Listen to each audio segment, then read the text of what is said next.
আসসালামু আলাইকুম। আজ আমি আপনাদের দেখাবো কিভাবে আমাদের তৈরি এক্সেল ইনভেন্টরি ম্যানেজমেন্ট সফটওয়্যারটি ব্যবহার করে আপনি আপনার হাঁসের খামারের সম্পূর্ণ হিসাব রাখবেন। এই সফটওয়্যারের মাধ্যমে ক্রয় বিক্রয় লাভ ক্ষতি সব কিছু ম্যানেজ করতে পারবেন এক ক্লিকেই। চলুন শুরু করা যাক। হাঁস ক্রয়ের তালিকা। এই হাঁস ক্রয়ের তালিকায় এসে আপনি হাঁস ক্রয়ের তারিখ দিবেন, যেই তারিখে হাঁস ক্রয় করবেন। এখানে কিন্তু অটোমেটিক হাঁসের নাম চলে আসবে, আপনাকে লিখতে হবে না। যেমন দেশি হাঁস, ইন্ডিয়ান, পিকিং হাঁস, ঠিক আছে। তো যে হাঁস কিনবেন সেই হাঁসের নাম দিবেন এবং পরিমাণ, যেমন 500 পিস ক্রয় করেছিলেন 100 টাকা পিস, তাহলে কিন্তু টোটাল দামটা চলে আসবে 50,000 টাকা। এখানে বিক্রেতার নাম দিতে পারবেন, যেমন সুমনের কাছ থেকে আপনি হাঁস ক্রয় করেছিলেন, এখানে মোবাইল নাম্বার দিতে পারবেন, ঠিক আছে। এইভাবে আপনি হাঁসের তালিকা রাখতে পারবেন খুব সহজেই। 100 পিস 120 টাকা পিস টোটাল দাম চলে আসবে, ঠিক আছে। আপনি যে তারিখে আপনি হাঁস ক্রয় করবেন এই লিস্টে এসে সেই তারিখ লিখবেন এবং হাঁসের নাম লিখবেন এবং হাঁসের দামটা লিখবেন, অটোমেটিক হয়ে যাবে, ঠিক আছে। তো আপনি মনে করেন এখন এক মাসে কোন কোন হাঁস কত পিস কিনেছিলেন কিভাবে দেখবেন? জাস্ট তারিখের এখানে এসে সিলেক্ট অল তুলে দিয়ে কোন কোন তারিখ দেখতে চান সেই তারিখ সিলেক্ট করে ওকে করলে অটোমেটিকলি সেই তারিখের হিসাব এখানে চলে আসবে। কিবোর্ড থেকে কন্ট্রোল পি দিয়ে সহজে এটি প্রিন্ট করতে পারবেন, সেট আপ করা আছে। তো আমি ফিল্টার ক্লিয়ার করছি। এখানে অল্প কিছু সেল দেওয়া আছে, এগুলো বৃদ্ধি করবেন কিভাবে? জাস্ট এইভাবে সিলেক্ট করে রাইট বাটন সিলেক্ট করে ইনসার্ট করলে সূত্র সহ বৃদ্ধি হয়ে যাবে।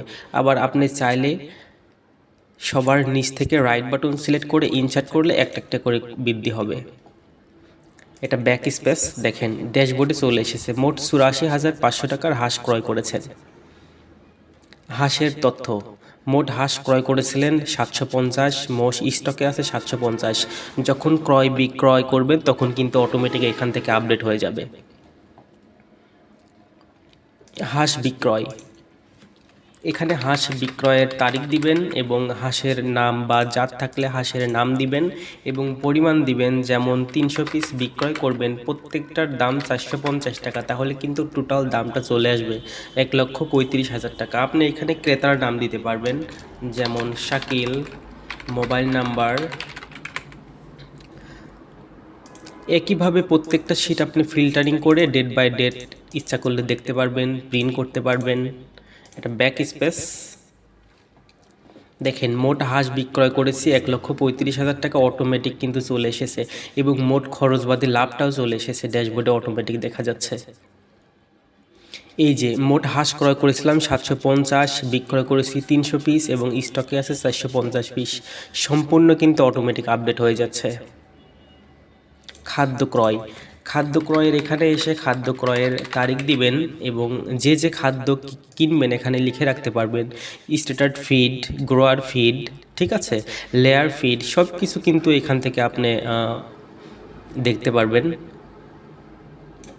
যেমন সয়াবিন মিল কিনেছেন, আপনার দাম ছিল 5,000 টাকার। আবার একই তারিখে আপনি অন্য কিছু কিনেছেন, লেয়ার ফিট কিনেছেন আপনি 200 টাকার, ঠিক আছে। এইভাবে আপনি এখানে তালিকা রাখতে পারবেন, সম্পূর্ণ খরচের হিসাব দেখতে পারবেন। এটাও যদি আপনি মাস দেখতে চান এখানে মাস সিলেক্ট করে ওকে করলে এক মাসে দেখতে পারবেন কত টাকার খাদ্য ক্রয় করেছেন এবং কিবোর্ড থেকে কন্ট্রোল পি দিলে সহজে কিন্তু প্রিন্ট করতে পারবেন। এটা ব্যাক স্পেস। ওষুধ ক্রয়, ওষুধ ক্রয়ের তারিখ দিবেন এবং ওষুধের নাম দিবেন। এখানে ওষুধের নাম অটোমেটিক চলে আসবে, যে ওষুধ কিনবেন, ঠিক আছে। এখান থেকে আপনি ওষুধের নাম দিতে পারবেন এবং ওষুধের দাম দিবেন। যেমন 1500 টাকার ওষুধ ক্রয় করেছিলেন, যদি ওষুধের নাম এখানে না থাকে তাহলে কোনো সমস্যা নেই, এখান থেকে যে কোনো একটা দিয়ে আপনি এখানে ওষুধের নাম লিখতে পারবেন, ঠিক আছে। এটা ব্যাক স্পেস। সকল খরচ, এখানে এসে সকল খরচের তারিখ দিবেন। আপনার প্রত্যেক দিন খামার থেকে বিভিন্ন কারণে খরচ হতে পারে, যেমন খামার বা শেড নির্মাণ খরচ, খামার মেরামত খরচ, বিদ্যুৎ বিল, পানি বিল, গ্যাস বিল, শ্রমিকের বেতন, কর্মচারীর বেতন, পরিবহন খরচ, ভাড়া খরচ, পরিষ্কার পরিচ্ছন্নতা খরচ, ঠিক আছে, পশু চিকিৎসক ফি, সম্পূর্ণ কিছু এখান থেকে আপনি দিতে পারবেন। যেমন বিদ্যুৎ বিল দিয়েছেন 1 তারিখে 500 টাকা, আবার একই তারিখে আপনি শ্রমিকের বিল দিয়েছেন 10,000 টাকা, শ্রমিকের বেতন 10,000। তারপরে 2 তারিখে আপনি গ্যাস বিল দিয়েছেন 300 টাকা। যাই করবেন না কেন এখানে লিখে রাখবেন, লিখে রাখলে অটোমেটিক আপডেট হয়ে যাবে। প্রত্যেকটা শিট কিন্তু ফিল্টারিং আছে, আপনি ফিল্টার করে মাস টু মাস দেখতে পারবেন। এক মাসে আপনার কি পরিমাণ খরচ হয়েছে, কোন কোন খাতে খরচ হয়েছে দেখতে পারবেন। এখন দেখেন খাদ্য ক্রয় 5,200 টাকার, ওষুধ ক্রয় 1,500 টাকার, সকল খরচ 10,800 টাকা। ঠিক আছে, অটোমেটিকলি কিন্তু ড্যাশবোর্ডে আপডেট হয়ে যাচ্ছে।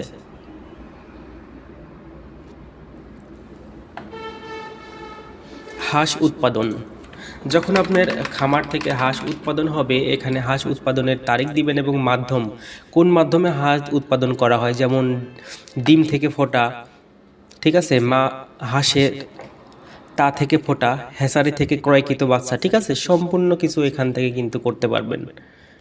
যেমন ডিম থেকে ফোটা 1,000 পিস, সাপোজ 1 তারিখে 1,000 পিস, 2 তারিখে 300 পিস, এভাবে লিখে রাখতে পারবেন হাঁস উৎপাদনের তালিকা। তখন কিন্তু অটোমেটিক ড্যাশবোর্ডে দেখেন মোট হাঁস ক্রয় করেছিলেন 750, মোট উৎপাদন 1300, মোট বিক্রয় 300, স্টকে আছে 1750। অটোমেটিক লাভ ক্ষতি স্টক সব কিছু দেখতে পারবেন আপনি এক ক্লিকেই। ডিম উৎপাদন ঠিক একইভাবে এখানে আপনি প্রত্যেক তারিখ দিবেন, ডিম উৎপাদন এখানে এসে আপনি তারিখ দিবেন এবং দৈনিক ডিমের পরিমাণ, যেমন 1 তারিখে 500 পিস ডিম উৎপাদন হয়েছে, ভাঙা ডিম ছিল 10টা, তাহলে কিন্তু বিক্রিত ডিম 490টা অটোমেটিক চলে এসেছে।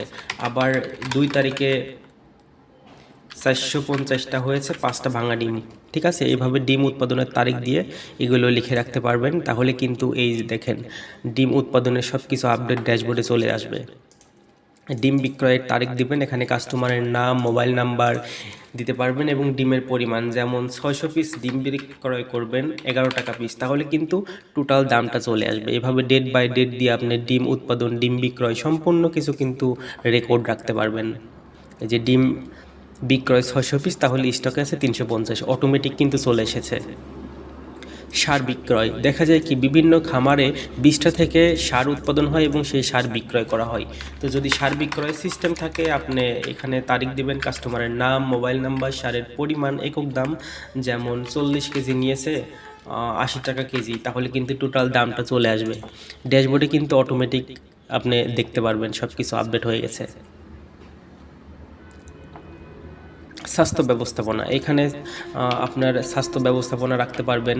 ঠিক আছে, খামারের কাস্টমার বাকি, যদি কোনো কাস্টমার বাকি রাখে তাহলে কোন তারিখে বাকি রাখলো সেই বাকির তারিখ দিবেন এবং কাস্টমারের নাম দিবেন, মোবাইল নাম্বার,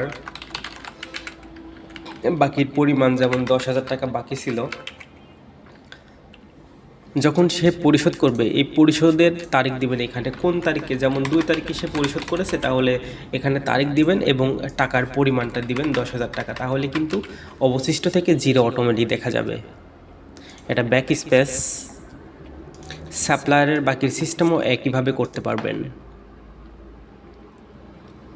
শ্রমিকের তথ্য, এখানে শ্রমিকের নাম রাখতে পারবেন, যেমন আপনার খামারে 5 জন শ্রমিক আছে, তাহলে সেই 5 জনের তালিকা এখানে রাখবেন, যেমন সুমন,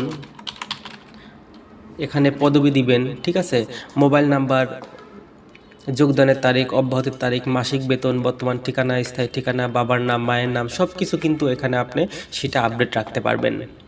খামারের তথ্য, এখানে ফার্মের নাম, মালিকের নাম, মোবাইল নাম্বার, বিকল্প মোবাইল নাম্বার, ঠিকানা, ধরন, ট্রেড লাইসেন্স, ঠিক আছে, সম্পূর্ণ কিছু কিন্তু এখানে আপনি অটোমেটিকভাবে লিখে রাখতে পারবেন।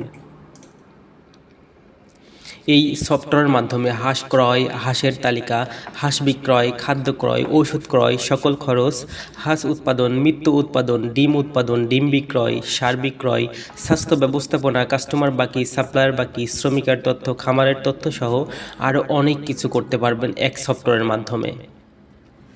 এই সফটওয়্যারটি নিতে আমাদের সাথে যোগাযোগ করুন। আমাদের হোয়াটসঅ্যাপ নাম্বার 0157 238928।